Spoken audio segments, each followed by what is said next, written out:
Bismillahirrahmanirrahim. Assalamualaikum warahmatullahi wabarakatuh. Halo teman-teman semuanya, kembali lagi bersama saya di channel Diners. Pada video kali ini saya akan memberikan pembahasan ya tentang FR SKB perawat yang sudah keluar menurut teman-teman yang sudah ujian ya, tentunya di bidang kesehatan perawat terampil khususnya, dan sudah sesuai dengan kisi-kisi SKB CPNS tahun ini ya. Sebelum mulai, teman-teman bisa klik like, share, comment, and subscribe agar channel ini terus berkembang dan teman-teman juga bisa mendapatkan informasi kesehatan, keperawatan, STR, asuhan keperawatan, tindakan keperawatan, dan tentunya pembahasan dan soal SKB CPNS 2021 ya. Oke, langsung saja kita ke pembahasan FR SKB perawat yang terbaru ya. Di sini ada saya tunjukkan 5 ya. Ada 5 pembahasan FR di sini ya. Pertama itu tujuan pemasangan WSD. Yang kedua hitung tetesan infus. Yang ketiga tentang etika keperawatan ya. Terus yang keempat bantuan hidup dasar. Yang kelima tentang skala risiko pasien jatuh ya pada lansia.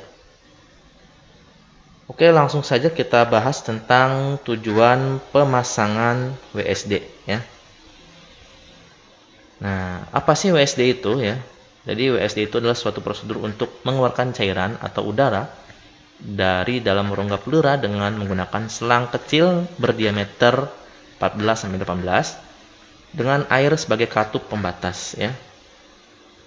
Nah, apa sih tujuan dari WSD itu ya? Pertama itu untuk mengeluarkan udara, cairan atau darah dari rongga pleura. Yang kedua, untuk mengembalikan tekanan negatif pada rongga pleura. Yang ketiga, untuk mengembangkan kembali paru-paru yang kolap dan kolap sebagian. Dan yang keempat adalah untuk mencegah reflux drainase kembali ke dalam rongga dada. Itu adalah untuk pembahasan pertama ya. Jadi, tujuan dari WSD itu apa? Nah, ini jawabannya ya, teman-teman. Oke, udah paham dan mengerti ya? Langsung kita ke pembahasan berikutnya, yaitu hitung tetesan infus. Nah, ini rumusnya teman-teman ya. Jadi untuk rumus mencari tetesan per menit, ada rumus mencari lamanya dalam jam dan rumus mencari volume. Tapi ini ditanyakan adalah hitung tetesannya ya, jadi per menitnya ya. Kita pakai yang ini berarti ya teman-teman ya. Nah, ini ya.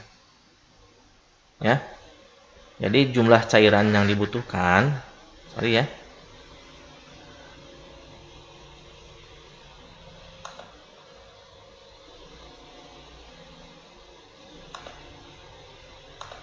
jumlah cairan yang dibutuhkan dikali faktor tetesan dibagi waktu atau jam kali 60 ya. Nah, untuk infus set makro ya memiliki banyak jenis berdasarkan faktor tetesnya. Infus yang paling sering digunakan di instalasi kesehatan Indonesia hanya 2 jenis saja ya, berdasarkan merek dan faktor tetesannya. Kalau merek Otsuka itu faktor tetesnya itu 15 tetes ya. Kalau untuk Terumo itu 20 tetes. Kalau untuk infus blood ya, blood set ya, untuk transfusi itu memiliki merek Otsuka itu dengan 15 tetes per menit ya. Nah, sedangkan untuk infus set makro drip dengan faktor tetesan 10 tetes per menit ya. Tapi ini sangat jarang dijumpai di Indonesia ya. Biasanya terdapat di RS rujukan pusat yang nasional atau pendidikan atau rumah sakit internasional ya. Oke, kalau seperti ini mungkin teman-teman tidak tergambarkan ya. Tadi kita harus latihan soalnya dulu ya. Di sini ada latihan soal untuk menghitung tetesan infus ya. Jadi kalau misalkan si tuan A ya diberikan cairan NaCl 0,9% sebanyak 250 cc dalam 2 jam. Nah, Ini masih mending diketahui nih teman-teman untuk faktor tetesannya 15 tetes per menit. Berarti dia pakai merek Otsuka ya. Berapa jumlah tetesan per menit ya yang diberikan kepada pasien tersebut ya. Langsung kita menggunakan rumus yang pertama ini ya. Ini. Oke. Dan ini jawabannya ya. Berarti jumlah cairan yang dibutuhkan itu berapa? 250 cc ya. Dikali faktor tetesan. Faktor tetesannya berapa? 15 tetes per menit. Nah, dibagi waktunya berapa? Di sini ada waktu dalam 2 jam nih teman-teman ya. Dalam 2 jam. Berarti 2 dikali rumus ya. Kalau rumus ini 60 ya, sesuai rumus ya. 60 ini sesuai rumus. Jadi dikali 60 sama dengan 31,25 tetes. Bisa dibulatkan menjadi 32 tetes per menit ya, teman-teman ya. Jadi saya jelaskan lagi. Kalau sudah diketahui ya jumlah cairannya berapa? Ini jumlah cairannya 250 ya. Ini 250 ya. Terus faktor tetesan. Nah, ini faktor tetesan ya. Faktor tetesan itu adalah 15 kali per menit. Dikali 15 kali per menit ya. Dan dalam 2 jam. Ini 2 jam ya. 2 jam. Terus dikali 60. 60 itu rumus ya. 60 rumus sini. Nah, itu hasilnya adalah 31,25 tetes per menit atau 32 tetes kali per menit ya. Jadi itu adalah contoh soalnya teman-teman ya. Untuk menghitung tetesan infus ya. Apakah teman-teman sudah paham ya? Mungkin sebagian perawat di sini yang berpengalaman pasti sudah hafal sekali ya. Kalau ditanya untuk hitung tetesan infus ya. Oke, langsung ya kita ke pembahasan berikutnya ya. Nah, ada di sini etika keperawatan, teman-teman. Jadi ada 8 ya. Pertama itu adalah autonomi ya. Autonomi itu berdasarkan pada keyakinan bahwa individu mampu berpikir logis dan membuat keputusan sendiri, sehingga perawat haruslah menghormati kemandirian pasien ya. Yang kedua adalah beneficent ya, yaitu prinsip menuntut perawat untuk melakukan hal yang baik sesuai dengan ilmu dari kiat keperawatan dalam melakukan pelayanan keperawatan. Yang ketiga adalah justik ya. Jadi justik itu menurut praktik profesional ketika perawat bekerja sesuai ilmu dan kiat keperawatan dengan memperhatikan keadilan ya. Jadi justik itu keadilan, adil ya. Sesuai standar praktik dan hukum yang berlaku ya. Itu adalah justik ya, adil. Dan keempat adalah non maleficent ya. Jadi untuk keempat ini adalah tidak menimbulkan bahaya atau cedera fisik dan psikologis terhadap klien ya. Itu adalah non maleficent. Nah, selanjutnya adalah kelima itu veracity. Nah, veracity itu adalah perawat itu harus ya memberikan informasi kepada pasien dan keluarga harus akurat, komprehensif dan objektif ya. Yang keenam adalah fidelity. Ya, fidelity itu harus menepati janji ya.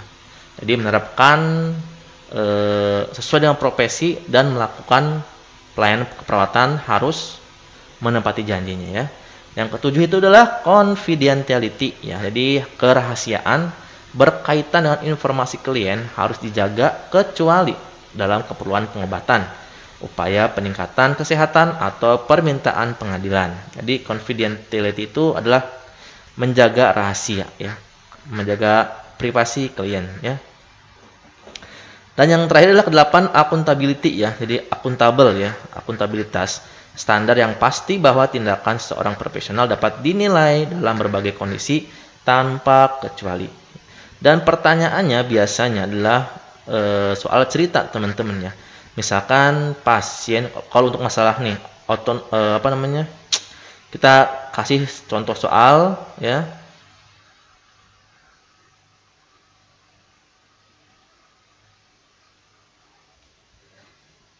Untuk fidelity ya, jadi menepati janjinya. Jadi perawat harus memiliki komitmen menepati janji profesi dan menerapkannya dalam melakukan pelayanan keperawatan. Jadi menepati janji, misalkan gini, keluarga pasien tidak ingin ya memberikan kabar duka kepada keluarga lainnya di rumah ya. Misalkan gitu ya. Atau si perawat ya berjanji akan datang tepat pada waktunya untuk melakukan tindakan keperawatan. Itu adalah misalkan contoh dari fidelity ya. Gitu. Si keluarga minta untuk tidak diceritakan dahulu ya tentang penyakit dari si pasien kepada keluarga yang lain. Nah, itu misalkan ya. Contohnya seperti itu, teman-teman. Oke, lanjut ke bantuan hidup dasar. Nah, kalau bantuan hidup dasar itu atau BHD itu teman-teman sudah saya bahas di video saya sebelumnya. Jadi, teman-teman kalau mau lihat BHD selengkapnya itu di video saya sebelumnya udah banyak, teman-teman, tentang bantuan hidup dasar ya. ABC, CAB, apa bedanya gitu ya. Nah, ini saya langsung saja untuk meringkasnya ya. Jadi bantuan hidup dasar itu menurut AHA ya 2020 ya. Jadi pertama cek respon nih teman-teman ya. Terus setelah cek respon tidak ada ya, kita call for help ya, minta pertolongan gitu ya. Setelah minta pertolongan, ambulan atau orang di sekitar baru kita cek napas dan nadi ya. Secara bersamaan kurang dari 10 detik, bukan menit ya. Nah, di sini kalau cek nadi napasnya, napas ada nih ya, napas ada, nadi ada, berarti langsung ke recovery position ya, evaluasi tiap 2 menit. Nah, kalau napas tidak ada, nadi ada, kita akan melakukan 1 napas tiap 6 detik ya, atau 2 menit ya, gitu ya. Jadi napas nggak ada nih, tapi nadi ada, kita bantuan ventilasi ya. Tapi kalau napas dan nadi tidak ada, itu kita akan RJP atau kompresi dada ya. 30:2 ya selama 2 menit.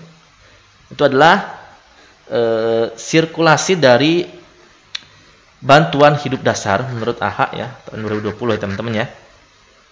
Sekali lagi kalau teman-teman melihat soal ini, kalau mau belajar lebih lengkap lagi bisa di video saya sebelumnya ada bantuan hidup dasar ya. Biasanya soal cerita teman-teman ya, berapa kompresi dada yang dilakukan ya ketika ada pasien henti napas, henti jantung. Jawabannya adalah 30 kompresi banding 2 ventilasi ya, segitu ya. Dan seterusnya contoh soalnya. Ada banyak di tryout saya sudah kasih ya. Di ujian atau latihan soal bantuan hidup dasar atau RJP sudah saya buat video yang sebelumnya ya. Itu untuk bantuan hidup dasar teman-teman. Ini adalah contoh dari ringkasannya saja ya.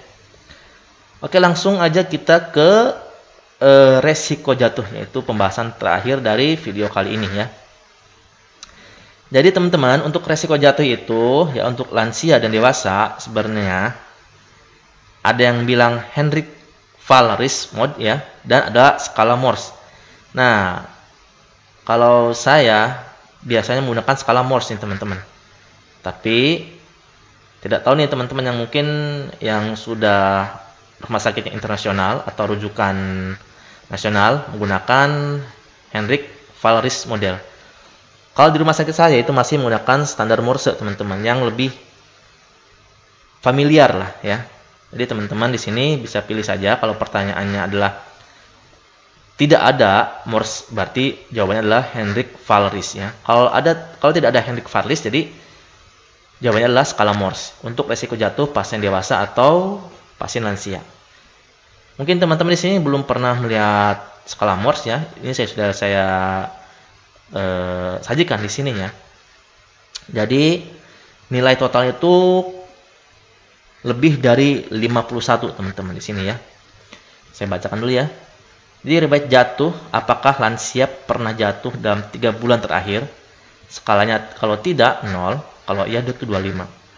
Kalau diagnosis sekunder, apakah lansia memiliki lebih dari 1 penyakit ya? Kalau tidak ada 0.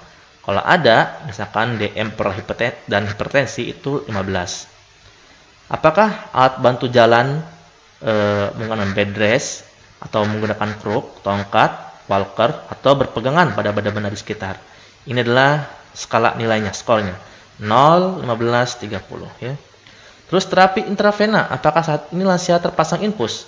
Iya atau tidak ya. Kalau iya berarti skornya ada 20. Nah, gaya berjalannya berpindah ini.